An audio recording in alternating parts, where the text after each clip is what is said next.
Welcome back to another S&C Coaches React. This one... Well, this is weightlifting coaches. Welcome back to another weightlifting Coaches React. This one is genuinely phenomenal. So we're calling them young lads. To be honest, I'm not sure what age they are, but it's the Kazakh junior team. And they're hitting some absolutely gigantic front squats. We've done some reactions to back squats and stuff in the past. To be honest, these just blow that out of the water. So basically we have two videos, and these are so strong. A couple of people tagged me and sent it to me actually.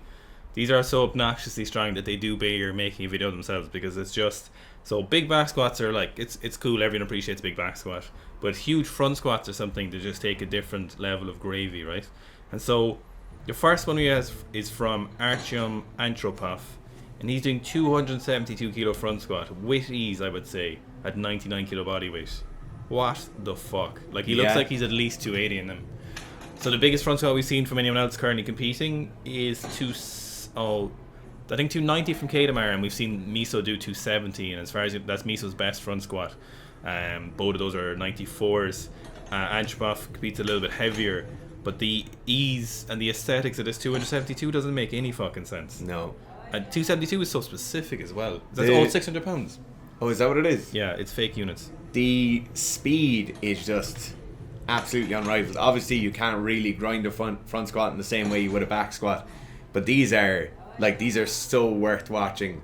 If you're any kind of lifter, even if you don't do front squats in your training, just the tempo he goes after this lift with is crazy. It just looks too routine. It almost annoys me. It's so routine. Yeah. So we'll just stick with Antropov for a second, right? And there was another video he has doing 260 for a triple. In his story the other day, he said quietly restoring leg strength. That's an obnoxious way They're of gorgeous squats. I remember I shared this in my story, and Miso was just like, what the fuck? Yeah. You know, when someone who can also front squat these weights thinks it's obnoxious, it is simply obnoxious. It's just positions. He's so upright, full grip on the bar, the mobility they have. Yeah. Crazy, right? So the other one we're going to look at is Adila Tully. I'm not sure his full name, but he's doing a 250 kilo front squat. I think he's a 96. I'm not too sure. He looks lighter than the other gent, and I think he's a bit younger too as well. But he's 250, while lighter, is still no less impressive. So nice. 260 was there. It'd be a grindy 260, but it's still there. And he got that little spin lock collar of the the Russian barbell. Yeah. I really like these front squats because I think a lot of the time you see weightlifters front squatting, they're doing a really, really heavy single, and it might not look that great. Now, I know there's some phenomenal training hall videos of people doing their peak week or tapering week front squats, but these, to be honest, trump everything. I don't think I've seen nicer, very, very heavy front squats ever. So what we don't see really from a lot of weightlifters is we don't actually see a lot of heavy front squats in the training hall most of the time. So we see Lasha always. We've never actually seen a video of Lasha front squatting. So we see videos of Lashing back squatting all the time. It seems Kazakhstan, in isolation from a lot of other lifters, maybe China I can think of. So obviously every weightlifter front squats, but Kazakhstan seems to take it to a whole new biscuit. So we've got Ilya doing 290 kilos front squat back in his prime, back in the Dizay, which was crazy how aesthetic that front squat was as well. Now, interestingly, with the Kazakh team, we do actually have a little insight into why they might, or why the front squat is a thing they're so good at, and they seem to push it so much. So we've done a paper. We mentioned this before, and we're going to do a full video on this paper. So we did it on the podcast before in 2019, I'd say. It was 2019. It was around the time Dara was doing a powerlifting competition.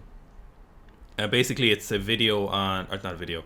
It's a paper written by some of the Kazakhstan national coaches. They submitted it to, I don't know, some journal. I'm not sure what journal it was. Let's not talk about that too much.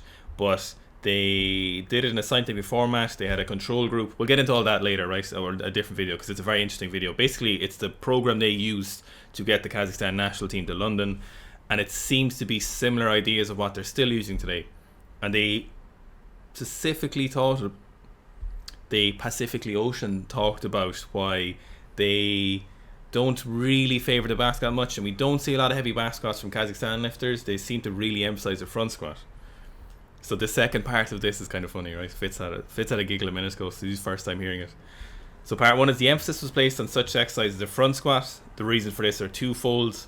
First, this exercise, identical to the recovery phase of the clean, strengthens the muscles which hold the barbell on the chest as well as those in the lower extremities which are responsible for the actual recovery. So very fair statement. Exactly the reason everyone in the world does front squats.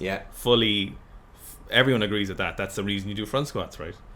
Second, this exercise stimulates the endocrine system to the inclusion of reflex mechanisms. You with me? I'm with you. Which in turn raise the hormonal response to the training load. And then there's 4 references after that. So 14, 15, 17 and 18. While you're nattering there, I might go look at what those are. So when you're talking about this, right, there's people include statements like this in papers because you have to basically foolproof against anybody picking up that paper and saying like, okay, this is why you do a front squat instead of anything else. And it's perfectly reasonable to say like you need a large bilateral exercise that's high load that can handle a fair amount of volume, and those things bring about a hormonal response in response to training. They bring about physiological response in response to training. In that case though, that's a hilariously written statement. Okay, so there's hormonal adaptations to training by Leningrad. So just the reason I'm counting is because your bullet point's not actually numbered, which is upsetting, but there are hormonal adaptations to training from Leningrad Science. There's adaptations to stress situations and physical loading, Moscow Medicine. By God, I bet that's a good one.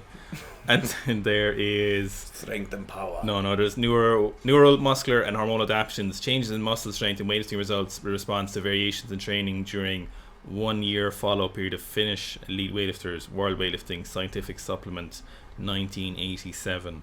So, on like a practical term for you guys, you'll never have too big a front squat for weightlifting, especially for non-supers. So something weird does kind of happen, for example, with supers, where they'll have huge squats and their front squat might not necessarily be proportional to how big that back squat is, and we don't see that exact transfer over or that same level of percentage of kind of world record with that front squat, even if their front squat is huge. So like we see someone front squatting, for example, Matty Steiner reportedly, and we've heard this firsthand from the coach who helped him get to Beijing, said he front squatted 300 kilos for 4 reps before he did 258. It's obnoxious. Whereas, for example, this 272 for Artyom is, we know he's clean and jerked at least 220, probably like 230 or more in training realistically. So we do see a better ratio with non-super heavyweights. We don't see Lashley doing it like we mentioned earlier, you know.